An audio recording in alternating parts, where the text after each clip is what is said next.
So what we're going to talk about today is something everybody needs. With the we're talking just before starting the recording. There's challenges all the time, and we have to deal with it every day. So the one common characteristic today about selling on Amazon is competition is fierce. The costs are going up, and Amazon has now new fees.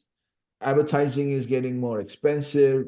So and of course, we are competing with a lot of the Chinese sellers who have the price advantage, so they drive the prices down. So today's discussion is about how do you compete on Amazon without reducing price and win? How do you do this successfully? So tell us your approach, Jason. Yeah, well, it's a great topic. Thank you for bringing it up, Nick. Let's circle back on your why a little bit. Why are we talking about this? And it's largely because of those factory sellers. And it goes beyond China now. There's factories in Vietnam and all over Southeast Asia and other places where the cost of doing business is cheaper. And in the past, they'd worked as contract factories and let somebody else do the final mile selling. But this is one of the things I'm not a big fan of Amazon doing, but I know that there's definitely consumer value here, is they've done a lot of outreach to those factories and helped them figure out how to sell direct. And so if you're a brand in the United States or the EU and you think you can compete on price, you are wrong. You cannot, unless you're a factory and unless you live in, outside of Shanghai or Dongguan or Guangzhou, one of the places in China, you cannot compete on price. So what do you do? What do you do? And in the old days, Nick, we used to make jokes about some of the China listings. And, the language, the English didn't make sense, and they would say funny things unknowingly, and you just knew by looking at it that it was a China seller. But I have to tell you, in the last few years, it's getting harder and harder to see because they have leveled up their game, largely because these Chinese sellers are smart. And they think like you did with your example previously in the podcast, where you're talking about, hey, here's a problem. I need to improve my conversion rate. I need to improve my click-through rates. What do I need to do? I need to find contractors or get better at doing the things that help convert sales. Better listing, better photography, better English, better writing, better SEO, and all of those things. And so the competition is not lessening.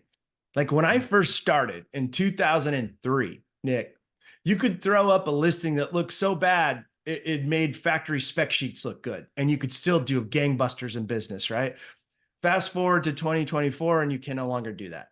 It's not possible. You have to have your game. You have to have a listing that's solid, that conveys a premium nature. You have to have all the technical capabilities and understandings of the listing, your SEO, all the attributes have to be filled out, and then you have to drive traffic. Those are the big three, right? And so in order to be able to do this, you have to build a brand. You have to build your brand moat, right? Mm-hmm. Apple phones are a great example, right? They're the most expensive phone out there.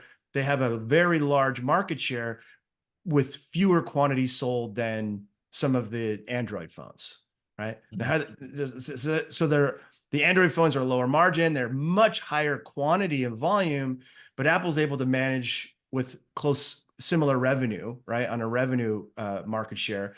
Why? Because they have an amazing brand. They have a love mark. People love their mark. They will pay extra for it, even if it doesn't have the same level of features as some of the Samsung phones do, right? And so building that brand is really important on Amazon. Now, how do you do it if you don't have access to the branding genius of, say, a Steve Jobs, or the very, very deep pockets? Talk about another $1 trillion company. Apple's certainly one of them. How do you do that on Amazon? At a high level, number one, you have to be different, right? And I got this saying, different is better than better. I learned that from my co-author, Rick Cesari, the DRTV legend. Different is better than better. You must differentiate yourself in the marketplace. Number two, and Amazon makes this really, really easy. The days of focus groups are behind us, and you must constantly improve your product and packaging, right? And we'll talk more about that later. And then obviously, you have to pay attention to core metrics. we have 7 avenues over here. One of the avenues is listing. One of the avenues is product. Product is where you find the information like the ratings, the reviews, the questions that shoppers are asking in the Q&A section before they buy something. And then the reasons for return. You have to process, collect, and study all of that information. Take that back to your product manager or to your factory and figure out ways to change happy to glad so that it's less confusing, or to improve, add 25 cents, 70 cents of quality here to get $5 in value there, right? So that's the product avenue. And then on the listing side, some of those core metrics, we look at click-through rate and conversion rate. You know, if your CTR is not good on your advertising conversion and your conversion rate is not good, then there's a problem with the listing. And if your ratings are good and those CTR and conversion rates are not good, then there's a problem with your listing and you have to fix it. Now, what do you do by this continual process of improvement? Some of the benefits that you start to gain from this is people will buy your brand and tell their friend about it, right? Now you're starting to get a halo effect on your brand. Your brand search volume, people will start searching your brand, right? When you start to realize you get 20, 30% of your clicks are coming from branded keywords, you're winning and you're building a brand. Your ad spend as a percentage of revenue will go down because you're going to own that organic branded search terms and you don't have to pay for all that traffic, right? Your cost of ads are going to go down. Returns will go down if you're paying attention to why people are returning and making changes to it. And then, of course, the customer delight goes up and your margins go up and the value of your company goes up. And it allows you to do something that we talk about over here at Avenue 7. We stole this from some smart folks, but it allows you to price high and justify. You must justify why your prices are higher.